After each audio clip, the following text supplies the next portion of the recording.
All right, now I'm gonna flush out the belly a little bit, or not flush, excuse me, brush. I'm brushing it out, same thing, just wanting to get all the little pebbles and stuff out of there, because here in South Dakota, they dig right into roads and they get little rocks right up next to hide, and you hit it with a flushing knife, man, you get a hole. And I got a bunch of some little rocks over here. You can see there's stuff coming out of this thing like crazy. See that? I mean, so you really, I can't emphasize how important it is to brush, because this is probably a $40 Badger. I mean, he's got pretty good hair. I mean, he's not like totally prime, but he's getting close. A couple weeks, this guy'd be a #1 Badger, and plus he's what we call a Dakota Pale. He's not one of them basin badgers. It's a good badger. All right, now I'm getting ready to throw this thing on my beam. See, I just got it's a 6.5-inch beam. It's just an old piece of maple. I bought this from Minnesota Trapper's Supply for, I don't know, 30 bucks or so. And what I do is I keep boxes, as you can see, Minnesota Trapline products, and give them a little free advertising here on YouTube. But anyways, what I'm gonna do is flip my Badger inside out and get him ready to go on there. You know, just kind of like flushing a coon, but as you're gonna see here shortly, it's slightly different because it's a lot more shaving than it is scraping. Get him on there. Okay. All right, these are a little different than a coon. Here's why. I mean, a coon, we normally start flushing behind the ears. The Badger, we got to start ahead a little bit. As you can see, there's a ton of meat right here. If we don't, that'll all slit. And most of these go to taxidermy, so you don't want to lose that black and white head. Okay. Okay, this is mostly sharp side. We're just going to shave it, kind of like it's like when you start a coon. But as you can see, a Badger's a lot tougher.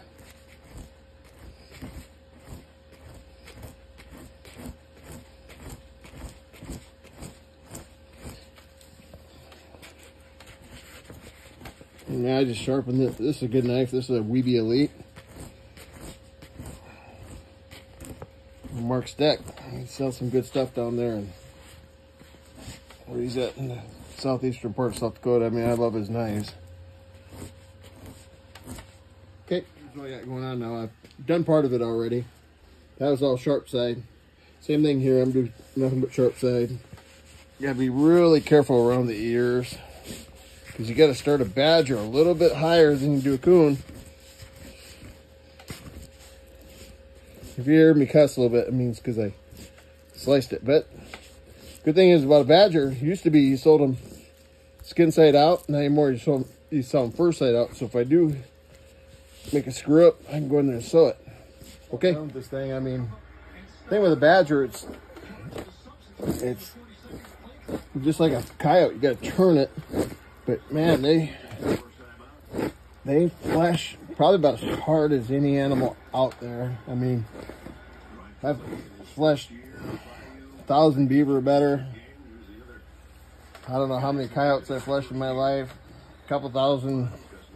10,000 coons, I don't know, but there's nothing like a Badger. Because like on a coon, you can never let this go, but on a Badger, since it's fur side out, we probably can. It's kind of gristly here. Let's see if I can shave a little bit. The sharp side of this Weeby Elite. And that's a great knife to be able to do that. I mean, it took it off pretty good there. But anyways, well, check back in here in a second, okay? Step. All done pretty much fleshing. What I'll do is I'll just take a paper towel and kind of wipe them off, because their grease is a protein-based grease, because these guys don't eat corn like a coon does. This was a fight mark. I mean, I didn't cut that one. I did that one, but this one here was a bite mark. It was partially healed, so I started fleshing. Of course, it opened up. But they're real gristly. I mean, these guys are a real pain in the ass to flesh. I mean, it's probably, I would say it's the hardest animal out there. I mean, this about as good as you can get them. Used to be we sold them skin side out, and God, you just have to flesh and flesh and flesh. And now you turn them just like you do a coyote. I got a little bit there to scrape off. What I'm gonna do is just use my dull side and try to keep it flat as you can. It's like on the coon, keep it flat. There's a little cut, but we're all right. We'll call it good. Anyways, hey, we'll throw them on the board next and get some more video. That's how you do these. It's just kind of like a coyote. It's inside out. The thing you got to do is, it's my trick. So I put a nail right into the board. You can do these on a wire stretcher too. Good luck. I'm not a big fan of wire stretchers except for rats. That's all I use on rats. But anything else, I use wood just because they look better. What we want to do is we want to pull them down.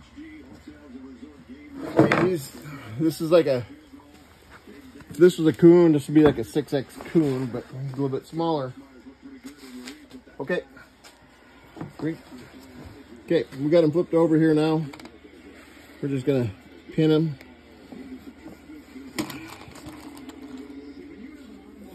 Pin them here.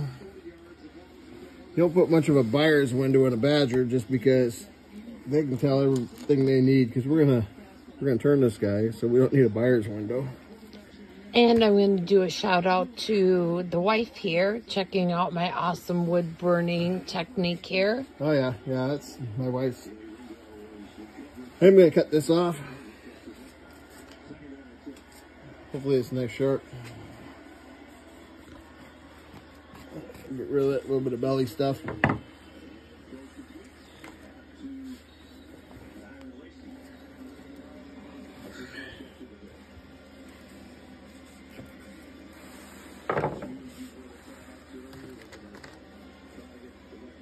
I'm pinning the heck out of it here because I don't want to really roll, but we're not gonna do a buyer's window. It's kind of got its own natural one here. The reason we don't do a buyer's window is because it's first side out. What's a buyer's window? Buyer's windows were like on a coon. I'll show you guys in the next video. The fur buyer is going to inspect from this spot, match this board being out here. He can look down and see the back of that animal. So that's what a buyer's window is. Okay. Anyways, here's the last little step. I'm going to do a little bit more to it. I'm going to throw a little bit of 4 accents head. This is kind of like a hard to dry area. What I want you guys to do, and gals, anybody that's watching this, because there's not a whole lot of Badger videos out there, what I'd like you to do is like, share, and subscribe to GFO, or Gold Falcon Outdoors. I mean, we're kind of a new YouTube channel. It's kind of a raw channel. I mean, I don't sugarcoat shit. I mean, we kill stuff here. We got coon dogs. We got fur hanging up in here. We got coyotes. We got coons. Julianne, Joe, say hi.